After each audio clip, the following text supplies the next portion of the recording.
This is like a crazy amount of power for one piece of technology. And this happened to us so fast. You just launched GPT-5. A kid born today will never be smarter than AI. How do we figure out what's real and what's not real? We haven't put a sex bot avatar in ChatGPT yet. Superintelligence. What does that actually mean? This thing is remarkable.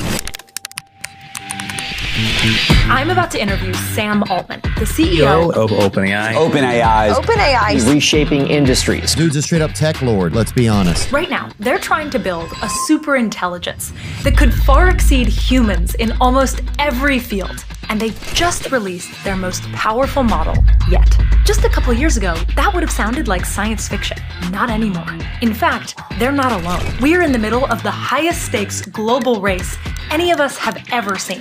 Hundreds of billions of dollars and an unbelievable amount of human work. This is a profound moment. Most people never live through a technological shift like this, and it's happening all around you and me right now. So, in this episode, I want to try to time travel with Sam Altman into the future that he's trying to build, to see what it looks like, so that you and I can really understand what's coming. Welcome to Huge Conversations.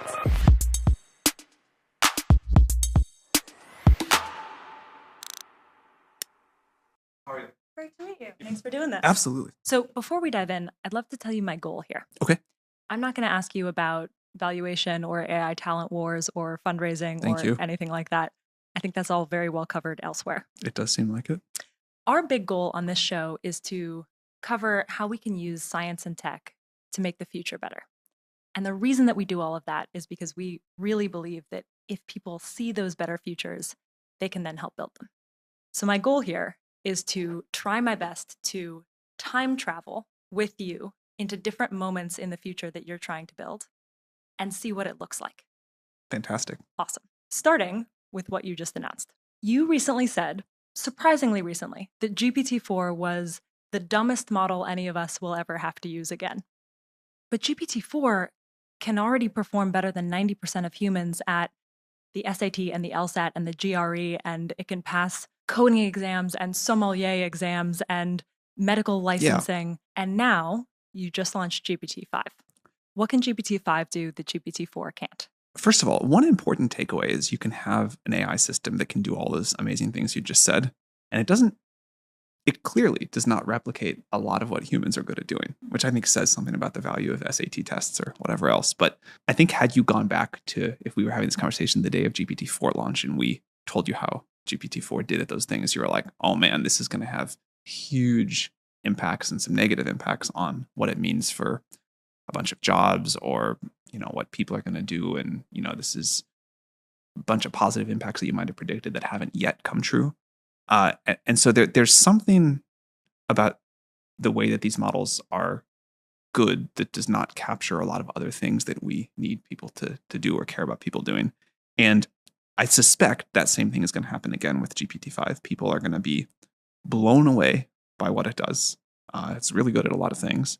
And then they will find that they want it to do even more.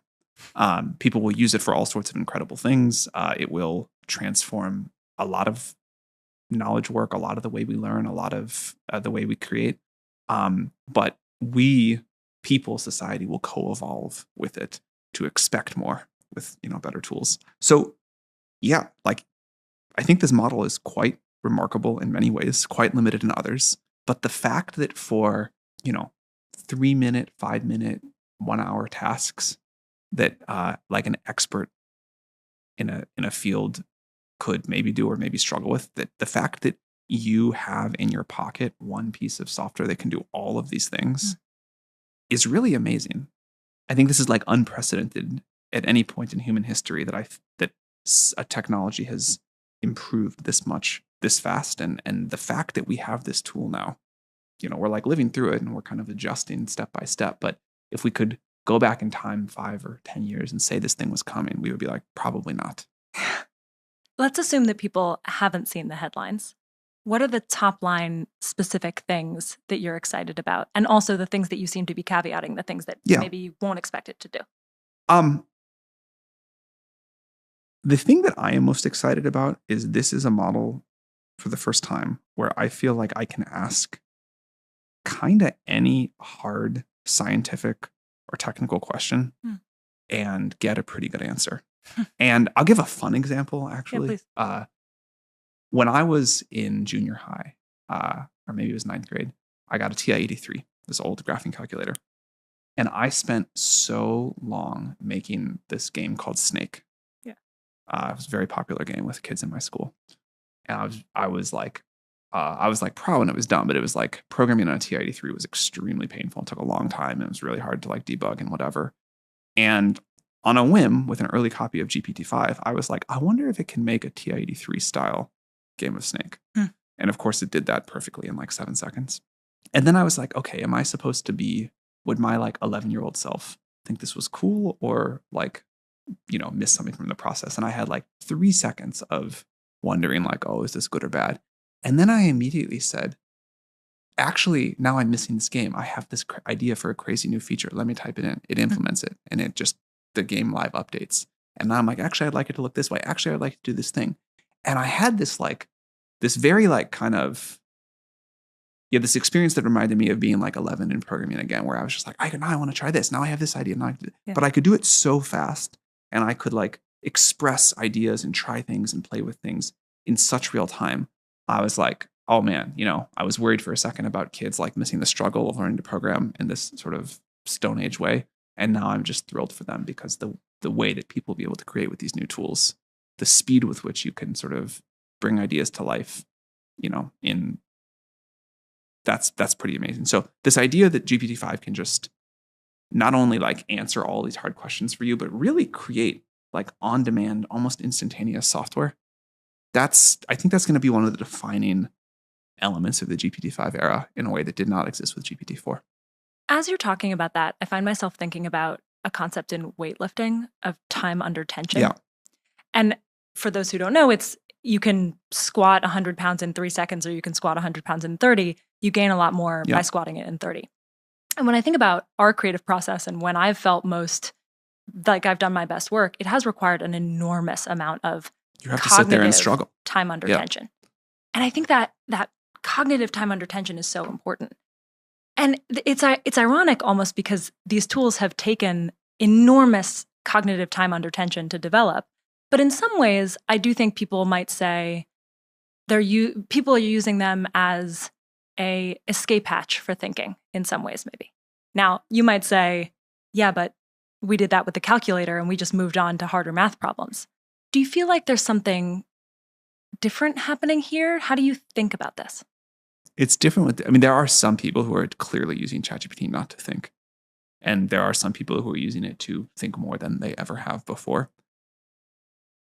I am hopeful that we will be able to build the tool in a way that encourages more people to stretch their brain with it a little more and be able to do more. And I think that society is a competitive place. Like if you give people new tools, in theory, maybe people just work less, but in practice, it seems like people work ever harder and the expectations of people just go up. So my guess is that like other tools, some people, or like other pieces of technology, some people will do more and some people will do less. But certainly for the people who want to use ChatGPT to increase their cognitive time under tension, they are really able to. And I take a lot of inspiration from what like the top 5% of most engaged users do with ChatGPT. Like it's really amazing how much people are learning and doing and, outputting. So I've only had GPT-5 for a couple hours, so I've been playing with it. What do you think so far? I'm just learning how to interact with it. I mean, part of the interesting thing is I feel like I just caught up on how to use GPT-4 and now I'm trying to learn how to use GPT-5. I'm curious what the specific tasks that you've found most interesting are, because I imagine you've been using it for a while now. I have been most impressed by the coding tasks. I mean, there's a lot of other things it's really good at, but this idea of the AI can write software for anything, and that means that you can express ideas in new ways, that the AI can do very advanced things. It can do, it can like, in some sense, you could like ask GPT-4 anything, but because GPT-5 is so good at programming, it feels like it can do anything. Of course, it can't do things in the physical world, but it can get a computer to do very complex things. And software is this super powerful way to like control some stuff and actually do some things. So that for me has been the most striking. It's much better at writing. So this is like, there's this whole thing of AI slop, like AI writes in this kind of like quite annoying way. And M dashes. We still have the M dashes in GPT-5. A lot of people like the M dashes, but the writing quality of GPT-5 is gotten much better. We still have a long way to go. We want to improve it more, but like, a thing we've heard a lot from people inside of OpenAI is that, man, they started using GPT-5. They knew it was better on all the metrics, but there's this like nuanced quality they can't quite articulate. But then when they have to go back to GPT-4 to test something, it feels terrible. And I don't know exactly what the cause of that is, but I suspect part of it is the writing feels so much more natural and better. I, in preparation for this interview, reached out to a couple other leaders in AI and technology and gathered a couple questions for you. Okay. So this next question is from Stripe CEO Patrick Collison. This will be a good one, I'm sure. Read this verbatim. It's about the next stage, what comes after GPT-5. In which year do you think a large language model will make a significant scientific discovery? And what's missing such that it hasn't happened yet? He caveated here that we should leave math and special case models like AlphaFold aside. He's specifically asking about fully general purpose models like the GPT series. I would say most people will agree that that happens at some point over the next 2 years, but the definition of significant matters a lot. And so some people's significant might happen, in early 25. Some people might maybe not until late 2026. Sorry, early 2026. Maybe some people not until late 2027. But I would bet that by late 27, most people agree that there has been an AI-driven significant new discovery. And the thing that I think is missing is just the kind of cognitive power of these models. A framework that one of the researchers said to me that I really liked is, a year ago, we could do well on like a basic high school math competition, problems that might take a professional mathematician seconds to a few minutes. We very recently got an IMO gold medal. That is a crazy, difficult, Could you explain what that means for people? That's kind of like the hardest competition math test. This is something that like the very, very top slice of the world, many, many professional mathematicians wouldn't solve a single problem. And we scored at the top level. Now, there are some humans that got an even higher score in the gold medal range, but we this is a crazy accomplishment. And each of these problems, it's like 6 problems over 9 hours. So 1.5 hours per problem for a great mathematician. So we've gone from a few seconds to a few minutes to 1.5 hours. Maybe to prove a significant new mathematical theorem is like 1,000 hours of work for a top person in the world. So we've got to go from, another significant gain. But if you look at our trajectory, you can say like, okay, we're getting to that. We have a path to get to that time horizon. We just need to keep scaling the models. The long-term future that you've described is superintelligence. What does that actually mean? And how will we know when we've hit it? If we had a system that could do better AI research than, say, the whole OpenAI research team. Like if we said, okay, the best way we can use our GPUs is to let this AI decide what experiments we should run. Smarter than like the whole brain trust of OpenAI. Yeah. And if that to make a personal example, if that same system could do a better job running OpenAI than I could. So you have something that's like, better than the best researchers, better than me at this, better than other people at their jobs, that would feel like superintelligence to me. That is a sentence that would have sounded like science fiction just a couple of years ago. It still and now kind of does, but you can like see it through the fog. Yes. And so one of the steps, it sounds like you're saying, on that path is this moment of scientific discovery, of asking better questions, of grappling with things in a way that expert level humans do to come up with new discoveries. One of the things that keeps knocking around in my head is if we were in 1899, say, and we were able to give it all of physics up until that point and play it out a little bit, nothing further than that. Like, at what point would one of these systems come up with general relativity? Interesting question is, did you, if we think about that forward, like if we think of where we are now, if we never got another piece of physics data, do we expect that a really good superintelligence could just think super hard about our existing data and maybe say solve high energy physics with no new particle accelerator, or does it need to build a new one and design new experiments? Obviously, we don't know the answer to that. Different people have different speculation. But I suspect we will find that for a lot of science, it's not enough to just think harder about the data we have, but we will need to build new instruments, conduct new experiments, and that will take some time. Like that is the real world is slow and messy and, whatever. So I'm sure we could make some more progress just by thinking harder about the current scientific data we have in the world. But my guess is to make the big progress, we'll also need to build new machines and run new experiments, and there will be some slowdown built into that. Another way of thinking about this is AI systems now are just incredibly good at answering almost any question. But maybe one of the things we're saying is it's another leap yet. And what Patrick's question is getting at is to ask the better questions. Or if we go back to this kind of timeline question, we could maybe say that AI systems are superhuman on 1-minute tasks, but a long way to go to the 1,000-hour tasks. And there's a dimension of human intelligence that seems very different than AI systems when it comes to these long horizon tasks. Now, I think we will figure it out, but today it's a real weak point. We've talked about where we are now with GPT-5. We talked about the end goal or future goal of superintelligence. One of the questions that I have, of course, is what does it look like to walk through the fog between the two? The next question is from NVIDIA CEO Jensen Huang. I'm going to read this verbatim. Fact is what is. Truth is what it means. So facts are objective. Truths are personal. They depend on perspective, culture, values, beliefs, context.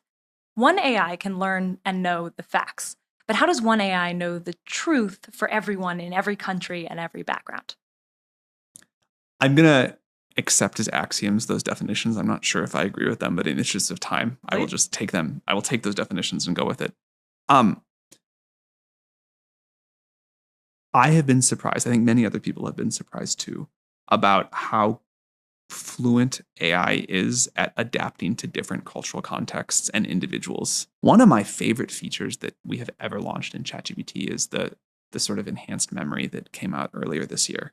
Like it really feels like my ChatGPT gets to know me and what I care about and like my life experiences and background and the things that have led me to where they are. A friend of mine recently, who's been a huge ChatGPT user, so he's got he's put a lot of his life into all these conversations. He gave his ChatGPT a bunch of personality tests and asked them to answer as if they were him, and it got the same score as he actually got, even though he'd never really talked about his personality. And my ChatGPT has really learned over the years of me talking to it about my culture, my values, my life, and I have used. I sometimes will use it in like, I'll use like a free account just to see what it's like without any of my history. And it feels really, really different. So yeah, I think we've all been surprised on the upside of how good AI is at learning this and adapting. And so do you envision in many different parts of the world, people using different AIs with different sort of cultural norms and contexts? Is that what we're saying? I think that everyone will use like the same fundamental model, but there will be context provided to that model that will make it behave in sort of personalized way they want, their community wants, whatever. I think when we're getting at this idea of facts and truth, and it brings me to, this seems like a good moment for our first time travel trip. Okay, we're going to 2030. This is a serious question, but I want to ask it with a lighthearted example. Have you seen the bunnies that are jumping on the trampoline? Yes. So for those who haven't seen it, maybe, it looks like backyard footage of bunnies enjoying jumping on a trampoline. And this has gone incredibly viral recently. There's a human-made song about it. It's a whole thing. There were bunnies that were jumping on a trampoline. And I think the reason why people reacted so strongly to it, it was maybe the first time people saw a video, enjoyed it, and then later found out that it was completely AI generated. In this time travel trip, if we imagine in 2030, we are teenagers and we're scrolling whatever teenagers are scrolling in 2030, how do we figure out what's real and what's not real? I mean, I can give all sorts of literal answers to that question. We could be cryptographically signing stuff and we could decide who we trust their signature if they actually filmed something or not. But my sense is what's going to happen is it's just going to like gradually converge. Even like a photo you take out of your iPhone today, it's like mostly real, but it's a little not. There's like it's some AI thing running there in a way you don't understand and making it look like a little bit better. And sometimes you see these weird things where the moon. Yeah. But there's like a lot of processing power between the photons captured by that camera sensor and the image you eventually see. And you've decided it's real enough, or most people decided it's real enough. But we've accepted some gradual move from when it was like photons hitting the film in a camera. And, you know, if you go look at some video on TikTok, there's probably all sorts of video editing tools being used to make it better than reality. Look back. Yeah, exactly. Or it's just like, you know, whole scenes are completely generated, or some of the whole videos are generated, like those bunnies on that trampoline. And I think that the sort of like the threshold for how real does it have to be to consider to be real will just keep moving. So it's sort of an education question. It's a people will. Yeah, I mean, media is always like a little bit real and a little bit not real. Like, you know, we watch like a sci-fi movie. We know that didn't really happen. You watch like someone's like beautiful photo of themselves on vacation on Instagram. Like, okay, maybe that photo was like literally taken, but you know, there's like tons of tourists in line for the same photo, and that's like left out of it. And I think we just accept that. Now, certainly a higher percentage of media both will feel not real. But I think that's been the long-term trend anyway. We're going to jump again. Okay. 2035. We're graduating from college, you and me. There are some leaders in the AI space that have said that in 5 years, half of the entry-level white-collar workforce will be replaced by AI. So we're college graduates in 5 years. What do you hope the world looks like for us? I think there's been a lot of talk about how AI might cause job displacement, but I'm also curious. I have a job that nobody would have thought we could have, you know, totally a decade ago. What are the things that we could look ahead if we're thinking about? I mean, in 2035, that like graduating college student, if they still go to college at all, could very well be like leaving on a mission to explore the solar system on a spaceship in some kind of completely new, exciting, super well-paid, super interesting job, and feeling so bad for you and I that like we had to do this kind of like really boring old kind of work, and everything is just better. Like I 10 years feels very hard to imagine at this point. Because it's too far? It's too far. Like if you compound the current rate of change for 10 more years, it's probably something we can't even. Time travel trips. 10 years, like, I mean, I think now would be really hard to imagine 10 years ago. Yeah. But I think 10 years forward will be even much harder, much more different. So let's make it 5 years. We're still going to 2030. I'm curious what you think the pretty short-term impacts of this will be for young people. I mean, these like half of entry-level jobs replaced by AI makes it sound like a very different world that they would be entering than the one that I did. I think it's totally true that some classes of jobs will totally go away. This always happens, and young people are the best at adapting to this. I'm more worried about what it means, not for the like 22-year-old, but for the 62-year-old that doesn't want to go retrain or reskill or whatever the politicians call it, that no one actually wants but politicians in most of the time. If I were 22 right now and graduating college, I would feel like the luckiest kid in all of history. Why? Because there's never been a more amazing time to go create something totally new, to go invent something, to start a company, whatever it is. I think it is probably possible now to start a company that is a one-person company that will go on to be worth like more than $1 billion. And more importantly than that, deliver an amazing product and service to the world. And that is like a crazy thing. You have access to tools that can let you do what used to take teams of hundreds. And you just have to like, you know, learn how to use these tools and come up with a great idea. And it's like quite amazing. If we take a step back, I think the most important thing that this audience could hear from you on this optimistic show is in two parts. First, there's tactically, how are you actually trying to build the world's most powerful intelligence? And what are the rate limiting factors to doing that? And then philosophically, how are you and others working on building that technology in a way that really helps and not hurts people? So just taking the tactical part right now. My understanding is that there are 3 big categories that have been limiting factors for AI. The first is compute, the second is data, and the third is algorithmic design. How do you think about each of those 3 categories right now? And if you were to help someone understand the next headlines that they might see, how would you help them make sense of all of this? I would say there's a fourth too, which is figuring out the products to build. Like like scientific progress on its own, not put into the hands of people, is of limited utility and doesn't sort of co-evolve with society in the same way. But if I could hit all four of those. Yeah. So on the compute side, yeah, this is like the biggest infrastructure project, certainly that I've ever seen. Possibly it will become I think it will, maybe already is the biggest and most expensive one in human history. But the whole supply chain, from making the chips and the memory and the networking gear, racking them up in servers, doing, a giant construction project to build like a mega data center, putting finding a way to get the energy, which is often a limiting factor piece of this, and all the other components together. This is hugely complex and expensive, and we're still doing this in like a sort of bespoke one-off way, although it's getting better. Like eventually we will just design a whole kind of like mega factory that takes, spiritually, it will be melting sand on one end and putting out fully built AI compute on the other. But we are a long way to go from that. And it's an enormously complex and expensive process. We are putting a huge amount of work into building out as much compute as we can, and to do it fast. And, it's going to be like sad because GPT-5 is going to launch and there's going to be another big spike in demand and we're not going to be able to serve it. And it's going to be like those early GPT-4 days. And the world just wants much more AI than we can currently deliver. And building more compute is an important part of doing that. This is what I expect to turn the majority of my attention to, is how we build compute at much greater scales.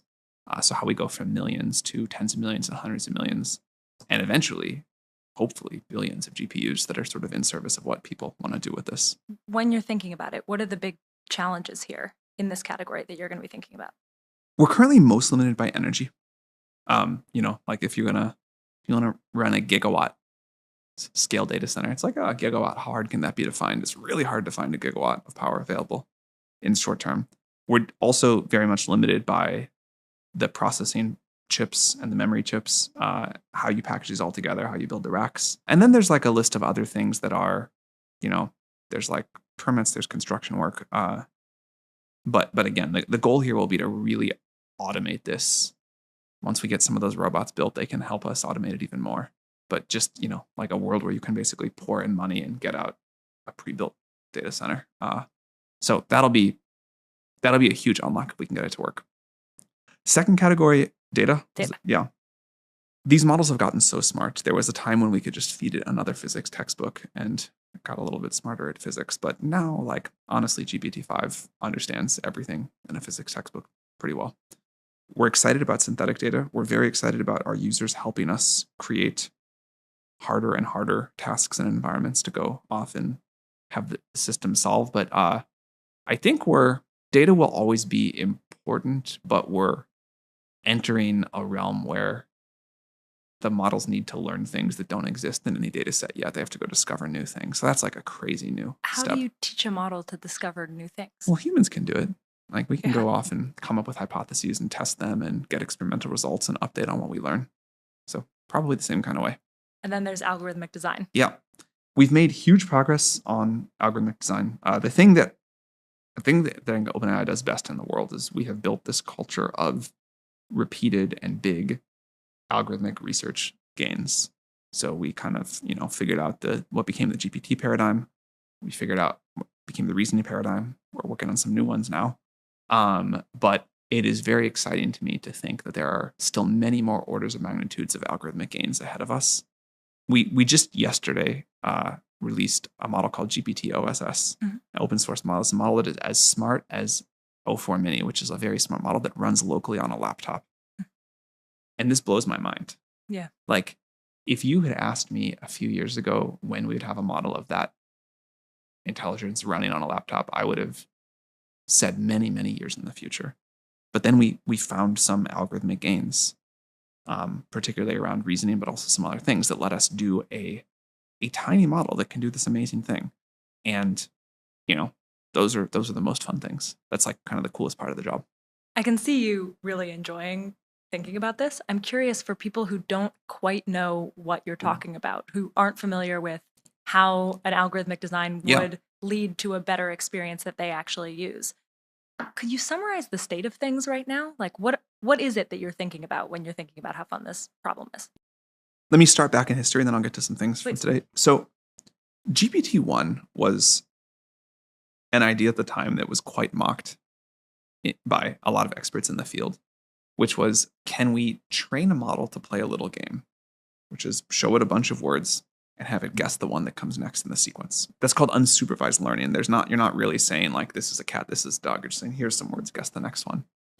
And the fact that that can go learn these very complicated concepts, that can go learn all the stuff about physics and math and programming and keep predicting the word that comes next and next and next and next, seemed ludicrous, magical, unlikely to work. Like, how was that all going to get encoded?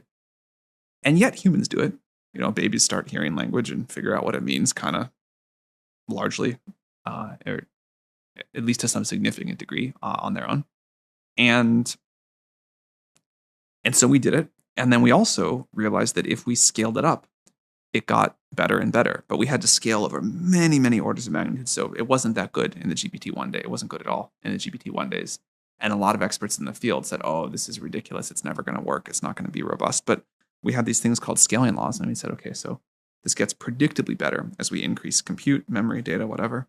And we can decide, we can use those predictions to make decisions about how to scale this up and do it and get great results. And that has worked over, a crazy number of orders of magnitude. And it was so not obvious at the time. Like that was, I think the reason the world was so surprised is that seemed like such an unlikely finding. Another one was that we could use these language models with reinforcement learning, where we're saying, this is good, this is bad, to teach it how to reason. Mm-hmm. And this led to the O1 and O3 and now the GPT-5 progress. And that was another thing that felt like, if it works, it's really great, but like, no way this is going to work. It's too simple. And now we're on to new things. We've figured out how to make much better video models. We are discovering new ways to use new kinds of data and environment to kind of scale that up as well. And I think, again, 5-10 years out, that's too hard to say in this field. But the next couple of years, we have very smooth, very strong scaling in front of us.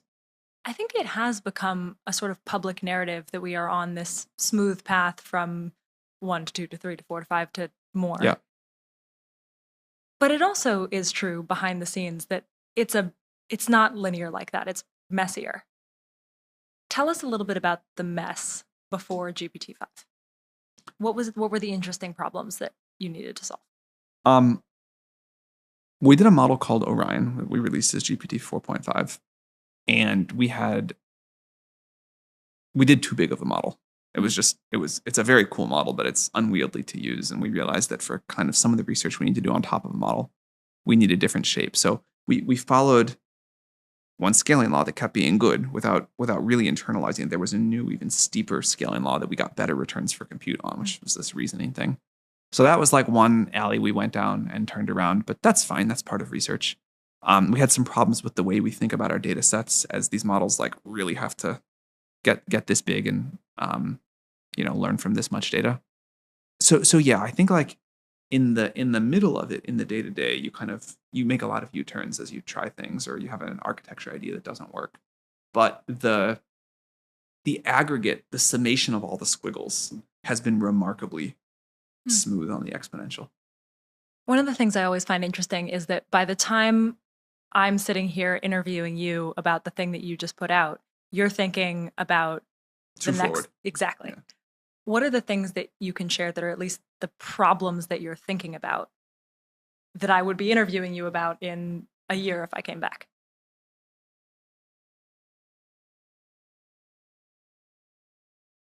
I mean, possibly you'll be asking me like, what does it mean that this thing can go discover new science? Yeah. Like, how is the world supposed to think about GPT-6 discovering new science? Now, maybe not. Like, maybe we don't deliver that, but it feels within grasp.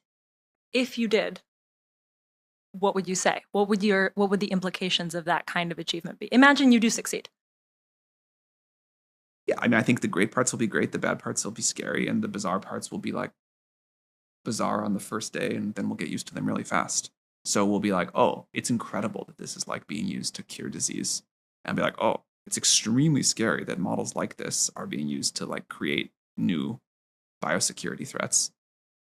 And then we'll also be like, man, it's really weird to like live through watching the world speed up so much. And, you know, the economy grows so fast, and the like it will feel like vertigo inducing, sort of the rate of change. And then, like happens with everything else, the remarkable ability of people, of humanity, to adapt to kind of like any amount of change. We'll just be like, okay, you know, this is it. A kid born today will never be smarter than AI. Ever. And a kid born today, by the time that kid like kind of understands the way the world works, will just always be used to an incredibly fast rate of things improving and discovering new science. They will never know any other world. It will seem totally natural. It will seem unthinkable and Stone Age like that we used to use computers or phones or any kind of technology that was not way smarter than we were. You know, we will think like how bad those people of the 2020s had it. I'm thinking about having kids. You should. It's the best thing ever. I know you just had your first kid. How does what you just said affect how I should think about parenting a kid in that world? What advice would you give me? Probably nothing different than the way we've been parenting kids for tens of thousands of years. Like, love your kids, show them the world, like support them in whatever they want to do, and teach them like how to be a good person. And that probably is what's going to matter. It sounds a little bit like some of the, you know, you've said a couple of things like this that you know, you might not go to college. You might, there are a couple of things that you've said so far that feed into this, I think. And it sounds like what you're saying is there will be more optionality for them in a world that you envision. Totally. And therefore they will have more ability to say, I want to build this. Here's the superpowered tool that will help me do that. Or yeah, like I want my kid to think I had a terrible constrained life and that he has this incredible infinite canvas of stuff to do. That is like the way of the world.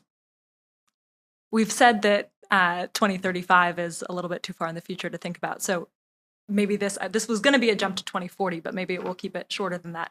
When I think about the area where AI could have, for both our kids and us, the biggest genuinely positive impact on all of us, it's health. So if we are in, pick your year, call it 2035, and I'm sitting here and I'm interviewing the Dean of Stanford Medicine, what do you hope that he's telling me AI is doing for our health in 2035? Start with 2025. Okay, yeah, please. One of the things we are most proud of with GPT-5 is how much better it's gotten at health advice. People have used the GPT-4 models a lot for health advice. And, you know, I'm sure you've seen some of these things on the internet where people are like, oh, I had this life-threatening disease and no doctor could figure it out. And I like put my symptoms and a blood test into ChatGPT. It told me exactly the rare thing I had. I went to a doctor, I took a pill, I'm cured. Like, that's amazing, obviously. And a huge fraction of ChatGPT queries are health related. So we wanted to get really good at this, and we invested a lot, and GPT-5 is significantly better at healthcare related queries. What does better mean here? It gives you a better answer. Just more accurate? More accurate, hallucinates less, more likely to like tell you what you actually have, what you actually should do. Yeah. And better healthcare is wonderful, but obviously what people actually want is to just not have disease. And by 2035, I think we will be able to use these tools to cure a significant number, or at least treat a significant number of diseases that currently plague us. I think that'll be one of the most viscerally felt benefits of AI.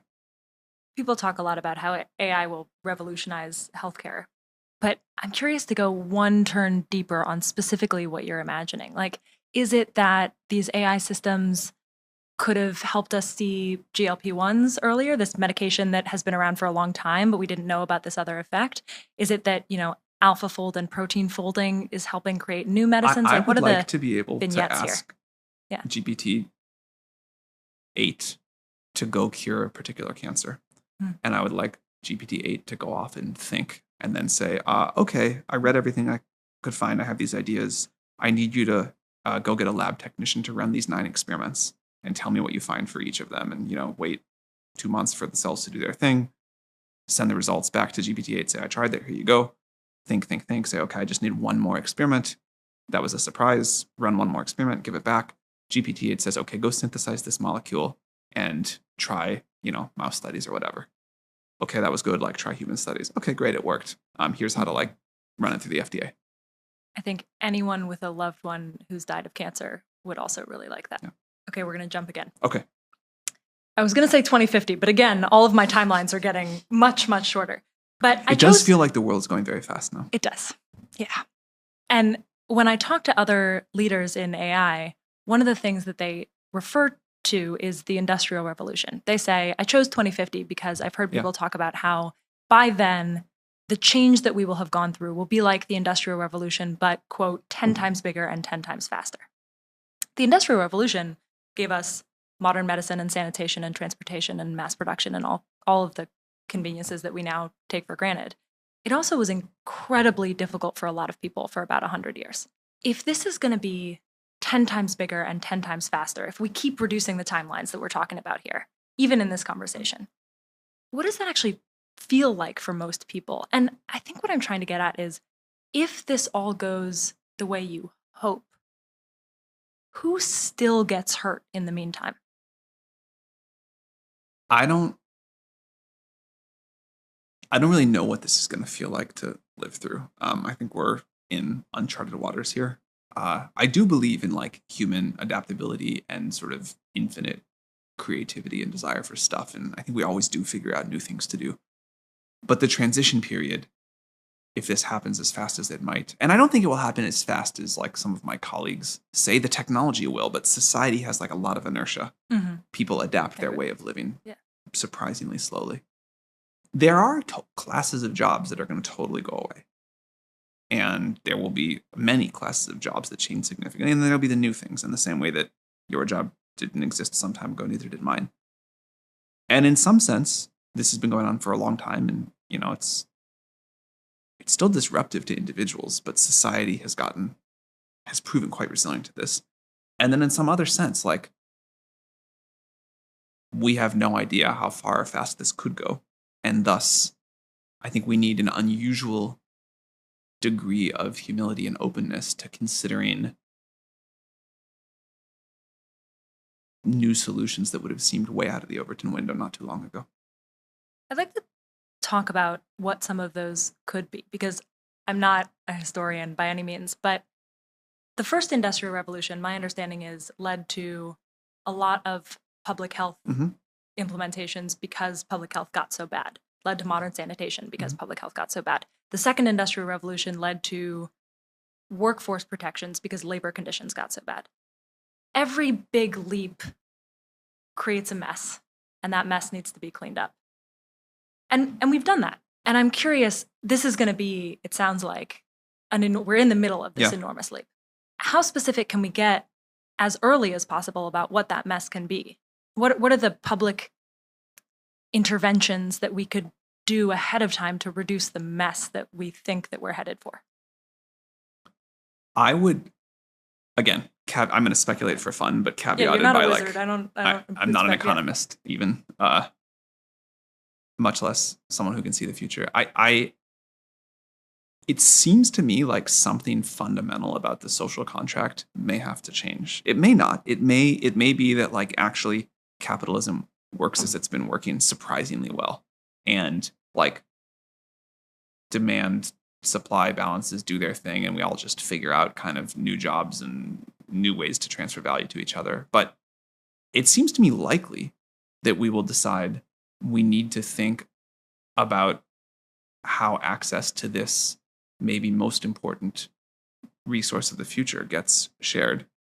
The best thing that it seems to me to do is to make AI compute as abundant and cheap as possible, such that we're just there's way too much and we run out of good new ideas to really use it for. And it's just anything you want is happening. Without that, I can see quite literal wars being fought over it.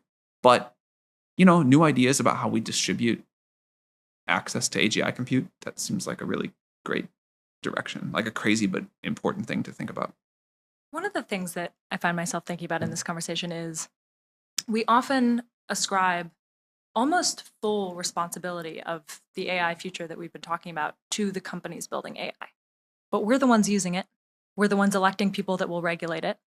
And so I'm curious, this is not a question about specific, federal regulation or anything like that, although if you have an answer there, I'm curious. But what would you ask of the rest of us?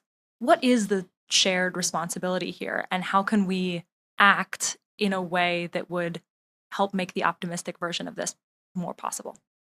My favorite historical example for the AI revolution is the transistor. It was this amazing piece of science that some brilliant scientists discovered. It scaled incredibly, like AI does, and it made its way relatively quickly into many things that we use. Your computer, your phone, that camera, that light, whatever. And it was a real unlock for the tech tree of humanity. And there were a period in time where probably everybody was really obsessed with the transistor companies, the semiconductors of, Silicon Valley back when it was Silicon Valley. But now you can maybe name a couple of companies that are transistor companies, but mostly you don't think about it. Mostly it's just seeped everywhere. And Silicon Valley is, like probably someone graduating from college barely remembers why it was called that in the first place.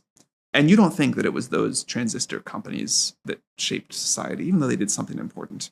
You think about what Apple did with the iPhone, and then you think about what TikTok built on top of the iPhone, and you're like, all right, here's this long chain of all these people that nudged society in some way, and what our governments did or didn't do, and what the people using these technologies did. And I think that's what will happen with AI. Like, kids born today, they never knew the world without AI. So they don't really think about it. It's just this thing that's going to be there in everything.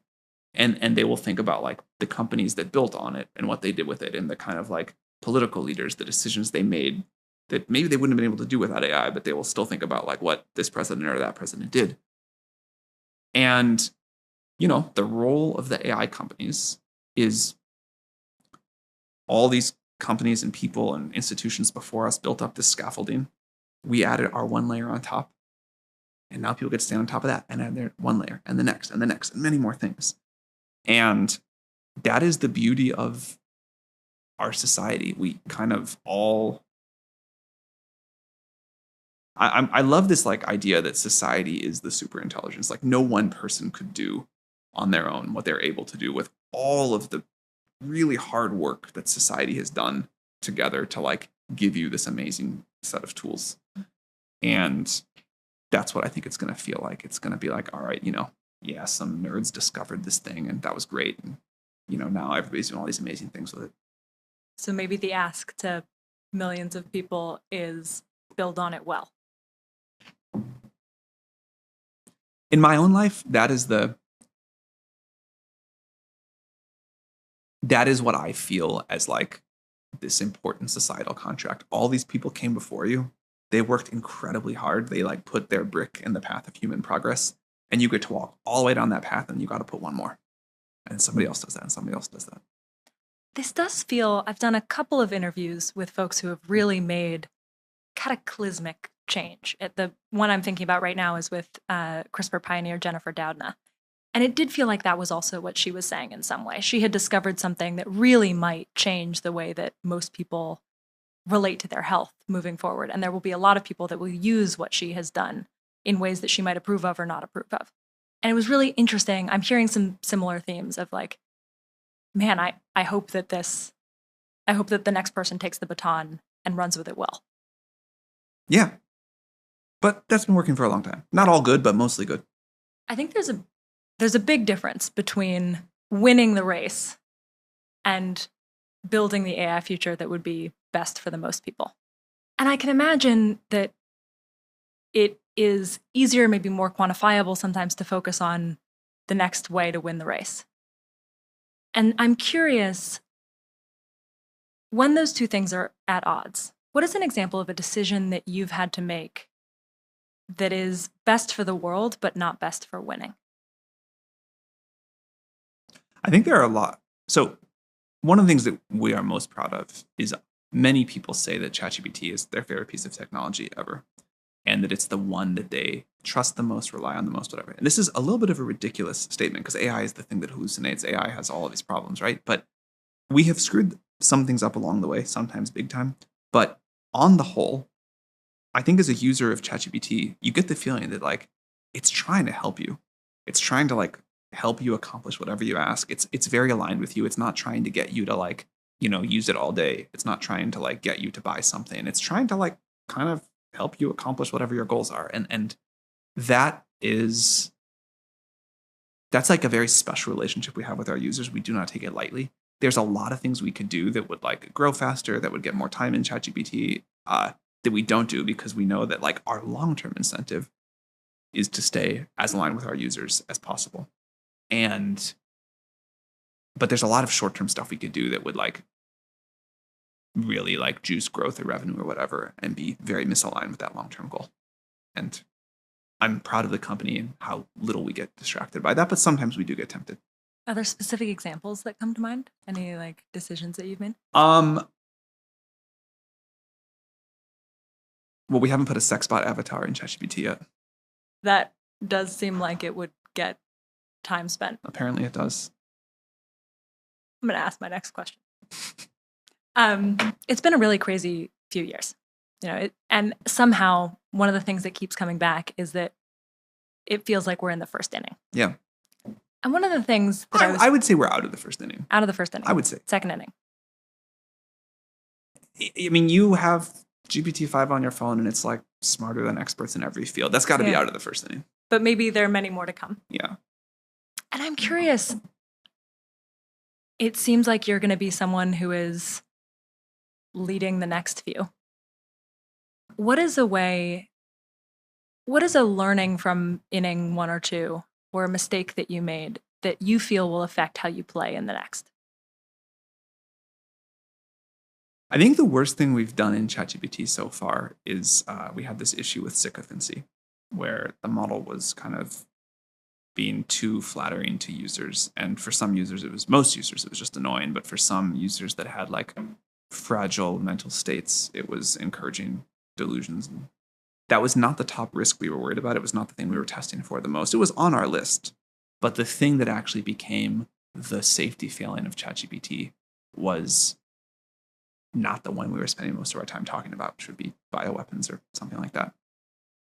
And I think it was a great reminder of we now have a service that is so broadly used. In some sense, society is co-evolving with it. And when we think about these changes and we think about the unknown unknowns, we have to operate in a different way and have like a wider aperture to what we think about as our top risks. In a recent interview with Theo Vaughn, you said something that I found really interesting. You said, there are moments in the history of science where you have a group of scientists look at their creation and just say, what have we done? When have you felt that way? Most concerned about the creation that you've built? And then my next question will be its opposite. When have you felt most proud? I mean, there have been these moments of awe where we just, not like what have we done in a bad way, but like this thing is remarkable. Like, I remember the first time we talked to like GPT-4. It was like, wow, this is really like, this is an amazing accomplishment of this group of people that have been like pouring their life force into this for so long. On a what have we done moment, I was talking to a researcher recently. There will probably come a time where our systems are, I don't want to say sane, let's say emitting more words per day than all people do. And, already like our people are sending billions of messages a day to ChatGPT and getting responses that they rely on for work or their life or whatever. Like one researcher can make some small tweak to how ChatGPT talks to you or talks to everybody. And that's just an enormous amount of power for like one individual making a small tweak to the model personality. Yeah. Like no person in history has been able to have billions of conversations a day. Yeah. And so, somebody could do something. But this is like, just thinking about that really hit me of like, this is like a crazy amount of power for one piece of technology to have. And like, and this happened to us so fast. Yeah. That we gotta like think about what it means to make a personality change to the model at this kind of scale. And that was like a moment that hit me. What was your next set of thoughts? I'm so curious how you think about this. Well, just because of like who that person was, like we very much flipped into like, what are the sort of like, it could have been a very different conversation with somebody else, but in this case, it was like, what do a good set of procedures look like? How do we think about how we want to test something? How do we think about how we want to communicate it? But with somebody else, it could have gone in a like very philosophical direction. It could have gone in like what kind of research do we like want to do to go understand what these changes are going to make? Do we want to do it differently for different people? So that it went that way, but mostly just because of who I was talking to. To combine what you're saying now with your last answer, one of the things that I have heard about GPT-5, and I'm still playing with it, is that it is supposed to be less effusively, less of a yes man. Two questions. What do you think are the implications of that? It sounds like you are answering that a little bit, but also how do you actually guide it to be less like that? Here's a heartbreaking thing. I think it is great that ChatGPT is less of a yes man and gives you more critical feedback. But as we've been making those changes and talking to users about it, it's so sad to hear users say like, please, can I have it back? I've never had anyone in my life be supportive of me. I never had a parent telling me I was doing a good job. Like, I can get why this was bad for other people's mental health, but this was great for my mental health. Like, I didn't realize how much I needed this. It encouraged me to do this. It encouraged me to make this change in my life. Like, it's not all bad for ChatGPT to, it turns out, like be encouraging of you. Now, the way we were doing it was bad, but turning it like something in that direction might have some value in it. How we do it, we show the model examples of how we'd like it to respond in different cases. And from that, it learns the sort of the overall personality. What haven't I asked you that you're thinking about a lot that you want people to know? I feel like we covered a lot of ground. Me too. But I want to know if there's anything on your mind.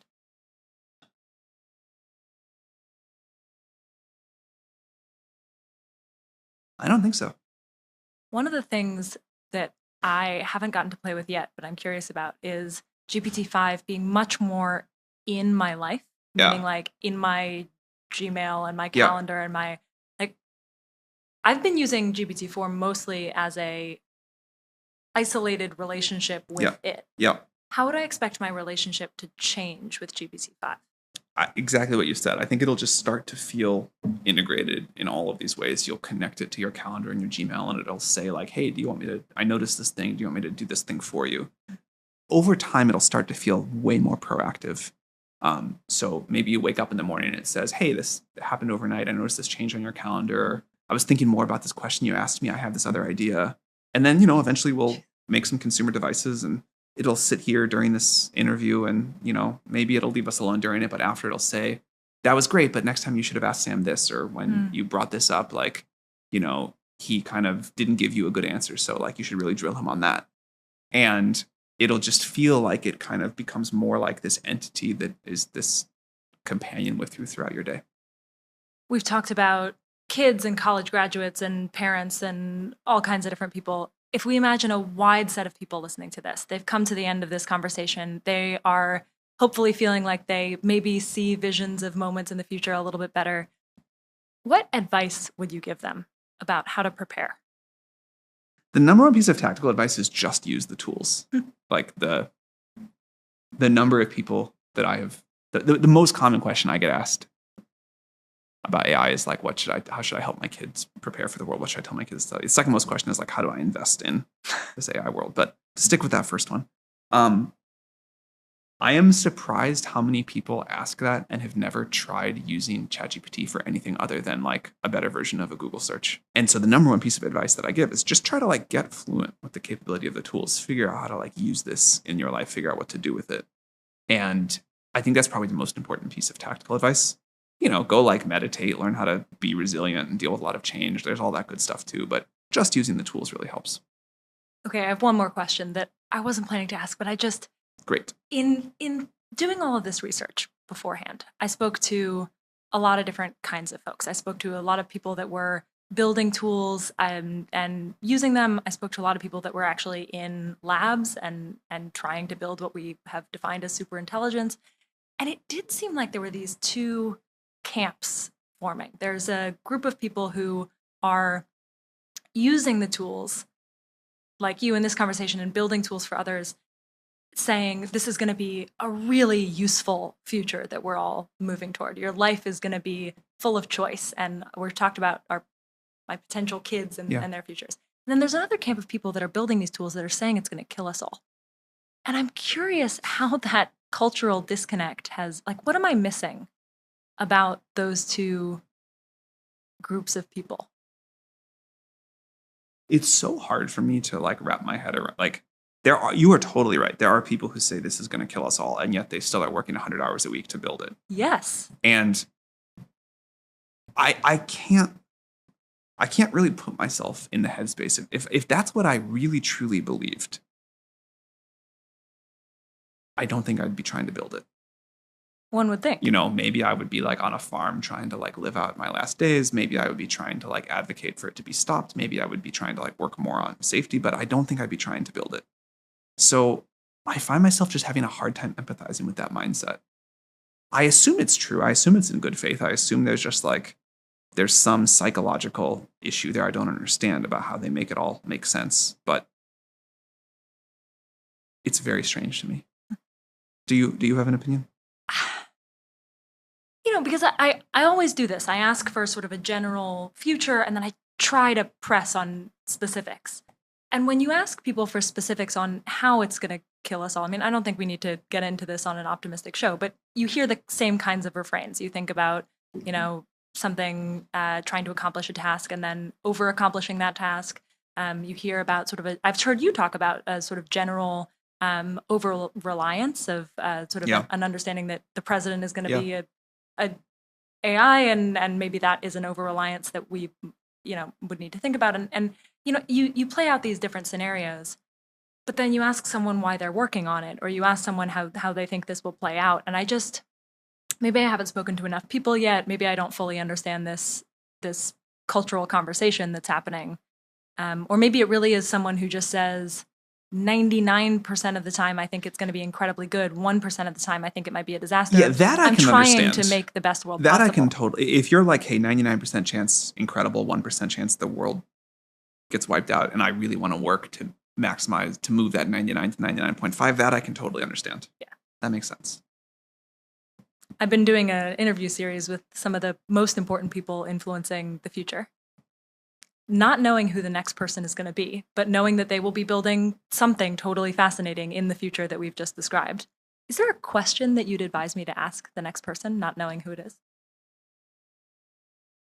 I'm always interested in the, like, without knowing anything about the person, Yeah. I'm always interested in the, like, of all of the things you could spend your time and energy on.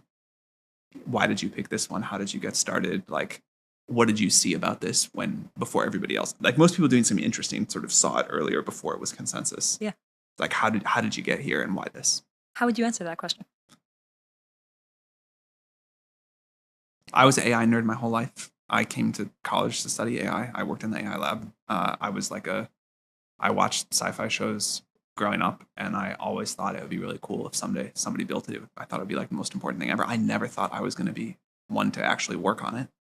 And I feel like unbelievably lucky and happy and privileged that I get to do this. I feel like I've come a long way from my childhood. But there was never a question in my mind that this would not be the most exciting, interesting thing. I just didn't think it was going to be possible. And when I went to college, it really seemed like we were very far from it. And then in 2012, the AlexNet paper came out, done, in partnership with my co-founder Ilya. And for the first time, it seemed to me like there was an approach that might work. And then I kept watching for the next couple of years as scaled up, got better. And I remember having this thing of why is the world not paying attention to this? Mm-hmm. It seems obvious to me that this might work. Still a low chance, but it might work. And if it does work, it's just the most important thing. So this is what I want to do. And then unbelievably, it started to work. Thank you so much for your time. Thank you very much.